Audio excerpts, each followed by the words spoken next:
Okay, here is the scapula, and the scapula has many important attachment surfaces and spaces that we come across as plastic surgeons. If we break it down, I like to think of it as 3 borders, 3 fossa, and then 3 angles. So this is the lateral border, medial border, superior border. It's an inferior angle, superior angle, and a lateral angle, essentially the glenoid fossa. The fossa of the subscapularis fossa. If we turn it over, supraspinatus fossa, infraspinatus fossa. And then it's potentially about the muscle attachments.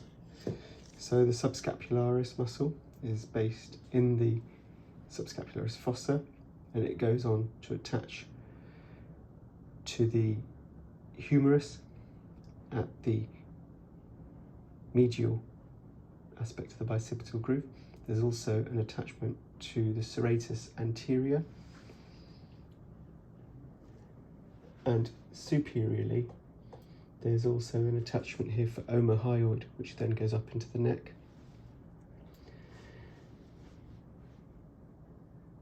The suprascapular notch or foramen is also good to have a look at, and this essentially transmits the suprascapular nerve that goes underneath it. This transverse scapular ligament forms essentially the roof of it.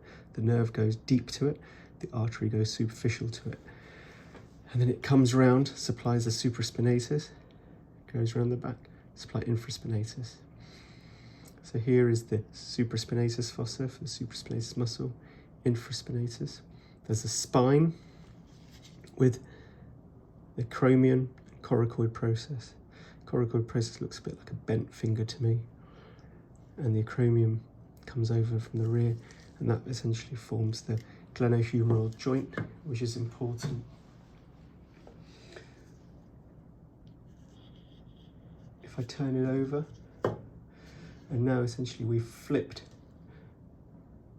So this is the lateral border, medial border with a spine. The attachments on the medial aspect are 3 muscles, and they can be broken up by the spine.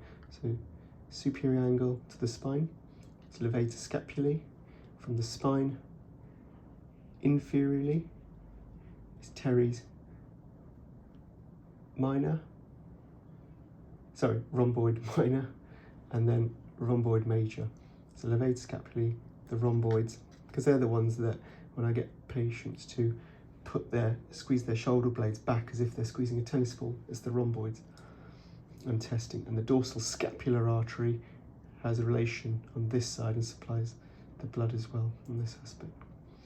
Then, if we look at the lateral border, importantly, going from superior to inferior, long head of triceps, so the infraglenoid tubercle, and the teres minor, teres major.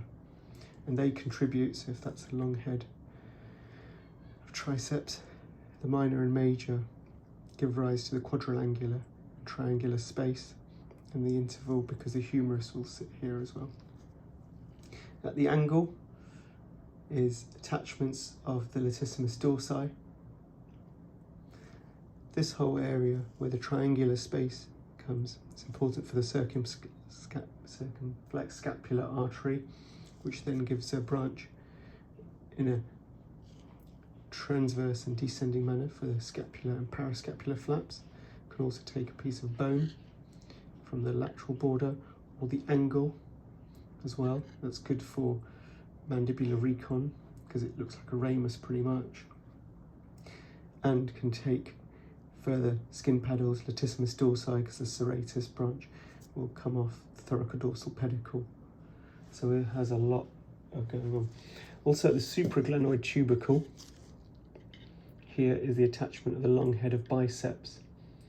And it's important because there are 3 muscles that usually attach to the coracoid process. These are the coracobrachialis, pretty simple to remember that one. The short head of biceps, where the long head attaches there.